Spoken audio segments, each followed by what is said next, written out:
can understand English, but I can't speak. This is a very common question. Do you know why it happens? Let me show you. What's your favorite hobby? Use simple present. What was it? Subject plus verb? I play tennis. Are you a good tennis player? Yes!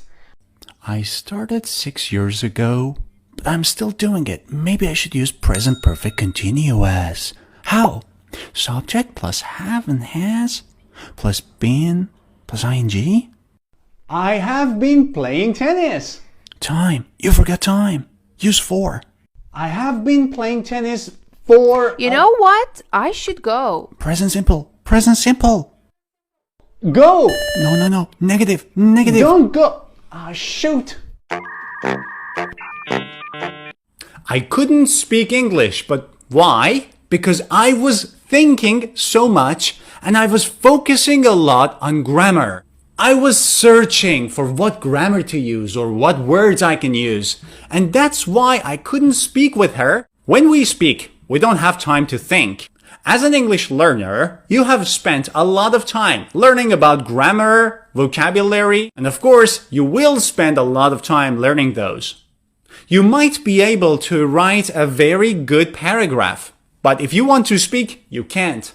And the reason is because when you are writing, you have time to think about the grammar rules, the structures, what words to use. But when you're speaking, there is no such time.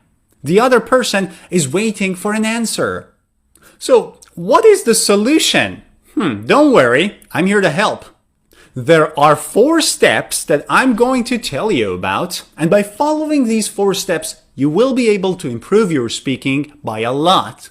The first step is to learn everything by topic.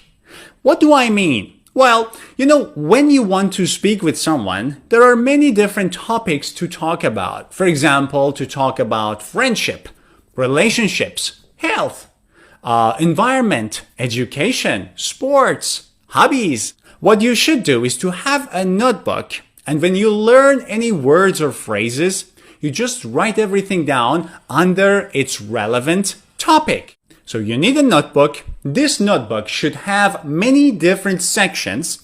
Each section should be about a very common topic. Okay, now I have the notebook and I have some topics on it. I don't know all the topics. Don't worry.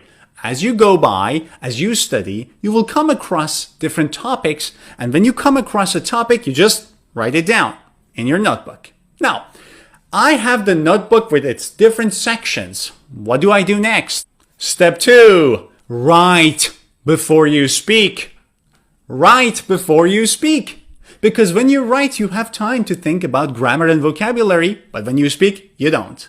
Let's take the case of friendship as a topic. So you open your notebook, you go to the friendship section, and what you do here is that you write down a few sentences with different adjectives or nouns or phrases or verbs that are about this topic. Okay, I don't know what to write. I have friends. That's the only sentence I can make. What should I do? Let me show you an online tool that can help you a lot in making sentences. So, by using this online tool, you can make sentences on your own. For example, you can say, I have friends. A very simple sentence. Make it a bit more complicated by saying, I have some friends. Let's use an adjective. I have some close friends. I have some intimate friends. You can say a circle of friends. I have a large circle of friends. I have a small circle of friends. Using an adjective, I have a small circle of close friends. You see, I'm making different sentences with the structures, with the phrases, adjectives, verbs, and nouns I learned from this online dictionary. You can also say, a friend of mine. He's a friend of mine. I want to go out with a friend of mine. A friend of mine works in a restaurant. Let's use an adjective. A close friend of mine works in a restaurant. You see, I'm trying to mix things together to make different sentences. I want to make new friends. I have to go to a gym because I want to make new friends. Or you can say become friends. I want to call her.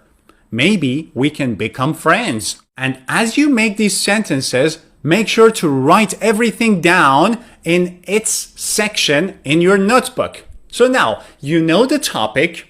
You have some different sentences with different words and nouns and verbs and adjectives and phrases. These phrases are also called prefabricated sentences, which means sentences that you made earlier or before. They are very useful because when you speak, you don't have to make the sentence anymore. You have made it before. It's prefabricated. It's on your mind because you made them. So, what happens when you want to speak with someone about friends or friendship? What happens is that your mind immediately goes to the friends and friendship section, opens it, sees all the sentences and vocabulary that you have made, and makes sentences by mixing those or using those directly. Now, you know the topic, you know some sentences about it. What's next? Step 3 is to write down every new word or new phrase or new adjective or whatever you learn under its correct section in your speaking notebook. Step 4, what should I do next? Practice. Step 4 is practice. Yes, this is a very, very important step. Let me give you an example. Imagine you know everything about driving in theory. So you know how to start a car, you know how to stop a car, you know if you want to turn, you should turn the wheel, you know if you want to go faster, you should change gears, right? Are you a good driver by knowing these? No. These are the things you know in theory. However, if you want to be a good driver, you need to sit in a car, start a car, and get going. You need to drive. The more you drive, the better driver you are. The same is true for English language. You might know grammar, vocabulary, structures. However, when you want to speak, you can't because you haven't practiced enough. The more you practice, the more comfortable you will be while speaking to other people.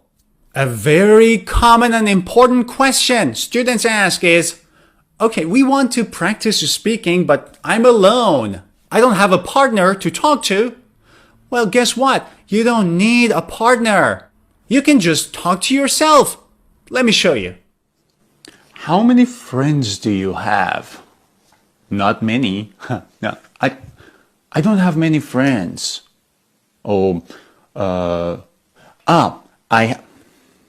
I have a small circle of friends. How many friends do you have? I have a small circle of friends. I have a small circle of close friends. Okay. Why? Because I'm not sociable? Okay. How many friends do you have? I have a small circle of close friends because I'm not really sociable. Nice. Easy peasy. You see, I talk to myself. Now, you might not want to do it in front of other people because it might be kind of crazy, but do it with yourself. Do it in front of the mirror. Just talk to yourself about something while you are waiting for a bus, while you are walking, while you're in your bed. Imagine a situation and try to think of a dialogue or try to describe something to someone. Just talk to yourself. Which is another common question. I talk to myself, but how do I know if I'm doing it right? Guess what? You don't have to even do it right. Just talk to yourself. You know, when you put in the effort to speak, little by little, you will get the hang of it. Now, you might be doing it wrong, which is totally okay, because you will also study grammar. And while you're studying grammar, when you learn something new, you might say, so I've been doing it wrong. Your mind will be alert. So the next time you're doing it wrong, you would say, brr, brr, you're doing it wrong. Trust me, you need time. So be patient and practice, and don't forget to follow the 4 steps we just discussed.